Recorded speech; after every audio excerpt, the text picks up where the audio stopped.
कानपुर के कमिश्नर अखिल कुमार का एक बड़ा अभियान चल रहा है। अपराधियों के विरुद्ध, भूमाफियाओं के विरुद्ध, दबंग के विरुद्ध मिशन महाकाल के तहत। और इसका असर पूरे कानपुर शहर में देखने को भी मिल रहा है, जहां अपराधी, भूमाफिया, बड़े से बड़े अपराधी कानपुर पुलिस के नाम से कांप रहे हैं। कमिश्नर अखिल कुमार के नाम से कांप रहे हैं, लेकिन अभी भी कुछ ऐसे दबंग लोग हैं जो सीधे साधे भोले भाले लोगों को अपने जाल में फंसा रहे हैं।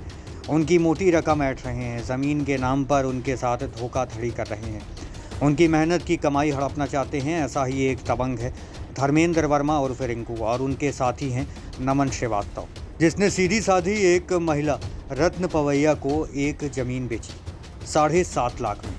और जब रत्न पवैया अपनी उस ज़मीन पर घर बनाने गई तो वह ज़मीन के ऊपर पहले से घर बन रहा था। संगवा स्थित यह ज़मीन, जो कि धर्मेंद्र वर्मा और उसके साथी नमन श्रीवास्तव ने रत्न पवैया को 7.5 लाख रुपए में बेची थी। जब रत्न पवैया वहां गई तो उनके होश उड़ गए। रत्न पवैया ने देखा कि मेरी ज़मीन पर कोई दूसरा निर्माण कर रहा है। उन्होंने धर्मेंद्र वर्मा और नमन श्रीवास्तव से पूछा। वह गोल गोल बात घुमाने लगे और कहने लगे कि आपको ज़मीन हम दूसरी जगह दिलवा देंगे। यहाँ तक कि रत्न पवैया ने यह भी कहा कि यह ज़मीन की रजिस्ट्री सही नहीं करी है, आपने नहीं तो दूसरा कोई कैसे बना लेता। मेरी खरीदी हुई ज़मीन पर रजिस्ट्री में ज़मीन की फ़ोटो भी नहीं लगी हुई है।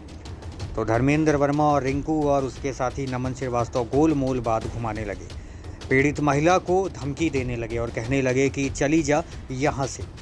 पीड़ित महिला ने कई बार धर्मेंद्र वर्मा और रिंकू, उसके साथी नमन श्रीवास्तव से अपने 7.5 लाख रुपए वापस लेने की बात कही।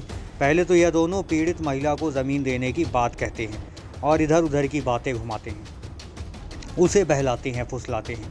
जब पीड़ित महिला रत्न पवैया कहती है कि मुझे ज़मीन नहीं चाहिए, अपने 7.5 लाख रुपए चाहिए, तो यह लोग पीड़ित महिला रत्न पवैया को धमकी देने लगते हैं और कहते हैं जिसके पास जाना है चली जा, तेरे को 1 रुपया नहीं दूंगा और तू जान से हाथ धो बैठेगी। पीड़ित महिला रत्न पवैया दबंग धर्मेंद्र वर्मा और उसका साथी नमन श्रीवास्तव से कहती है कि मैं कमिश्नर के पास जाऊंगी, कानपुर कमिश्नर आपको सजा देंगे। तो धर्मेंद्र वर्मा और उसका साथी नमन श्रीवास्तव कहते हैं कि कानपुर कमिश्नर तो 1 महीने बाद चले जाएंगे, फिर तेरा क्या होगा।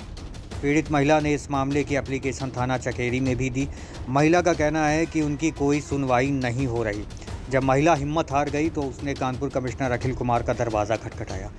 कानपुर कमिश्नर अखिल कुमार ने पीड़ित महिला रत्न पवैया की तहरीर लेकर उसे आश्वासन दिया कि उसकी पूरी मदद होगी और दबंगों के खिलाफ सख्त कार्रवाई की जाएगी। मेरा नाम है रत्ना पवैया। मेरा जमीन का मामला है। मैंने 7.5 लाख में धर्मेंद्र वर्मा और नमन श्रीवास्तव से जमीन खरीदी थी।